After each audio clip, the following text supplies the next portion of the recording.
Hello mes chers healers, j'espère que vous allez bien. Je vous fais cette vidéo suite à une question qu'on m'a posée dans ma vie personnelle et qui m'a amené une réflexion, est-ce que je partageais ça ou pas. Et puis comme j'ai appris aussi de mon parcours que chaque expérience individuelle est une expérience universelle, je me suis dit que c'était intéressant sans doute de vous faire partager en tout cas à la fois cette question et cette réflexion. La question qui m'a été posée, c'est comment est-ce que je fais aujourd'hui, comment est-ce que je vis le fait d'être une femme qui n'a pas eu d'enfant. Aujourd'hui, j'ai 44 ans, j'ai mené 2 grossesses qui n'ont pas pu être menées à terme. Et c'est quelque chose qui a été, c'est vrai, extrêmement douloureux pour moi, puisque pendant des années, je me suis sentie vide de quelque chose. C'était comme si pour moi, ne pas être maman ne me permettait pas d'être une femme accomplie ou entière. C'était comme si ce vide intérieur qui ne pouvait pas prendre vie ou prendre naissance m'amputait de quelque chose ou m'empêchait d'être qui j'avais envie d'être. Et puis, j'ai fait des expériences en fait dans ma vie, c'est-à-dire qu'à chaque fois que j'ai vécu des expériences difficiles, c'est vrai que je suis allée chercher en moi quelle était la part qui pouvait m'aider en fait à transformer cette expérience en quelque chose de plus vivant en moi. Je ne vous cache pas qu'après chaque grossesse, il m'a fallu une bonne année, après un gros moment de dépression, pour pouvoir remettre du sens en fait à ce qui n'avait plus de sens pour moi. C'est-à-dire que vivre une grossesse, c'était quelque chose, j'avais l'impression en tout cas que c'était une finalité pour moi, et le fait de ne pas pouvoir la mener jusqu'à bien et de ne pas pouvoir enfanter était quelque chose qui n'avait pas de sens pour moi.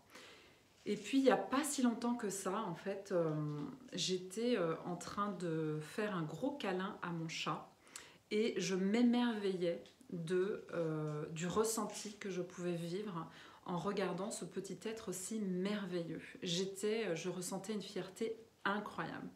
Et en discutant avec des amis, souvent en parlant de mes chats, parce que j'ai 2 chats, j'en ai adopté un à chaque fois peu de temps après avoir perdu mes bébés, puisque j'avais besoin de chatouner. Je me suis rendu compte qu'en dans la conversation, souvent mes amis me disaient mais en fait c'est dingue ce que tu vis avec tes chats, c'est exactement ce qu'on vit avec nos enfants. Et puis je suis allée vraiment m'interroger quelle part en moi était déjà maman en fait. Au-delà de l'expérience que j'avais vécue, quelle était la part de moi qui existait déjà et qui expérimentait le sentiment d'être maman. Et j'ai trouvé plusieurs endroits. J'ai découvert que tout ce que je pouvais ressentir en termes d'émotion pour mes chats était en réalité le même sentiment que pouvaient ressentir mes amis auprès de leurs enfants, c'est-à-dire un amour inconditionnel, une fierté inconditionnelle, une fierté quand je les regarde, quand je les observe, quand je les regarde jouer, beaucoup d'inquiétude quand l'un d'entre eux est malade ou quand je dois les emmener quelque part, une déchirure quand je dois partir en voyage, que ce soit professionnel ou personnel, et les laisser. Et je me suis rendu compte que ce que je ressentais, en fait, c'était tout le vécu d'une maman dans toute l'amplitude qu'elle pouvait vivre dans ses émotions. Et puis aussi, peut-être que certaines d'entre vous vont me dire mais moi j'ai pas d'animaux, je ne peux pas expérimenter ça. Il y a toujours forcément une part, et je parle d'expérience, c'est-à-dire j'ai pas le plein savoir, mais je parle vraiment d'expérience. Il y a toujours une part de nous, quelle que soit l'expérience qu'on peut vivre ou ce qu'on aimerait être, qui le porte déjà en soi.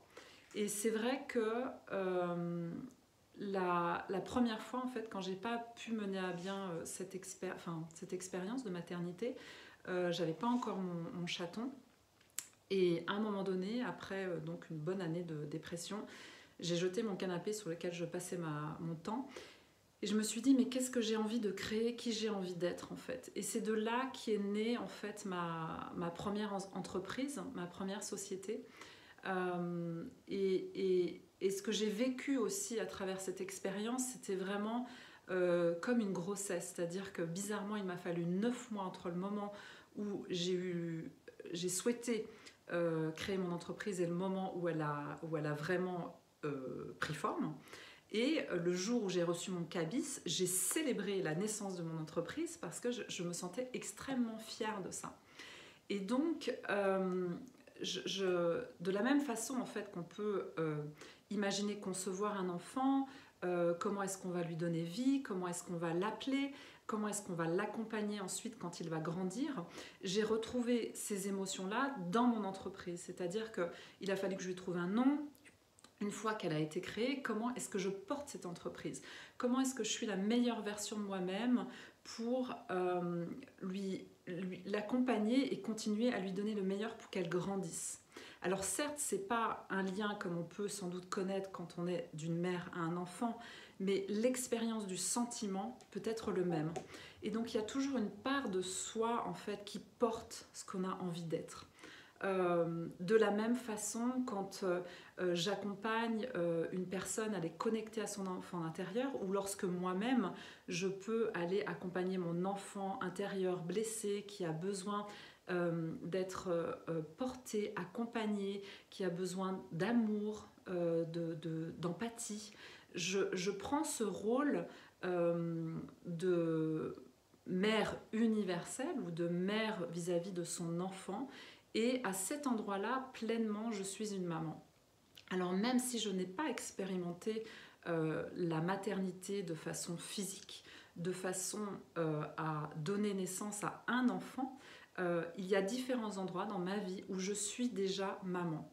Et c'est vrai que c'est en étant dans la gratitude de ce que j'ai déjà en moi, de ce que je porte déjà en moi, qui m'aide énormément à ne plus ressentir en fait ce vide ou ce questionnement, mais et si j'étais maman, qui est-ce que je serais puisque je le suis déjà?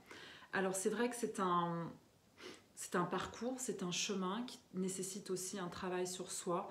Je ne vous cache pas que ça a été très douloureux à des moments donnés, mais aujourd'hui c'est vrai que je sois un jour maman ou que je ne le sois pas, je pense que je peux dire pleinement qu'aujourd'hui je suis épanouie dans qui je suis aujourd'hui, indépendamment de ce que j'aurais pu être ou de ce que j'aurais voulu être.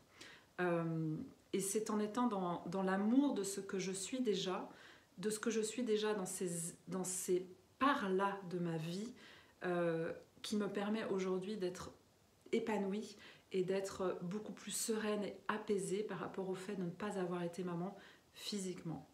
Et je m'adresse vraiment à toutes les femmes qui traversent ça, qui sont peut-être en PMA, ou aux femmes qui ont peut-être perdu des enfants, ou des femmes qui n'ont pas pu mener des grossesses à bien. Je sais, et vraiment de tout mon cœur, je suis dans l'empathie de tout votre être et de tout ce que vous pouvez vivre parce que je l'ai traversé.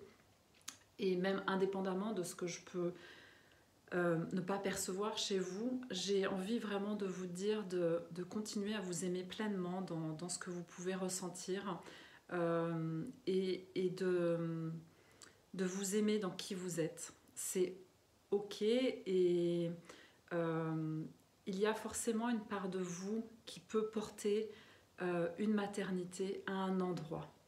Voilà. Je vous envoie vraiment de tout mon cœur beaucoup, beaucoup, beaucoup d'amour. Je voulais partager ça peut-être pour accompagner certaines d'entre vous si c'est encore difficile. Vous donner de l'espoir surtout, de vous dire qu'il y a toujours de la lumière, même quand c'est très très difficile, même quand on a l'impression qu'on ne sortira pas vivant d'une épreuve. Il y a toujours, toujours, toujours une part de lumière et d'amour tellement grande en vous que nécessairement cette lumière va jaillir. Accueillez tout ce qui vient, accueillez tout ce qui est. C'est ok vraiment de vivre cette détresse, de vivre cette tristesse, mais il y a une part en vous qui existe déjà et qui est déjà celle ou celui que vous le voulez être. Donc voilà, je voulais faire cette vidéo. Si ça peut aider certaines personnes, alors j'en serais vraiment heureuse. Vous pouvez aussi me contacter en direct si vous le souhaitez. Voilà, je vous envoie beaucoup d'amour et puis je vous dis à très bientôt.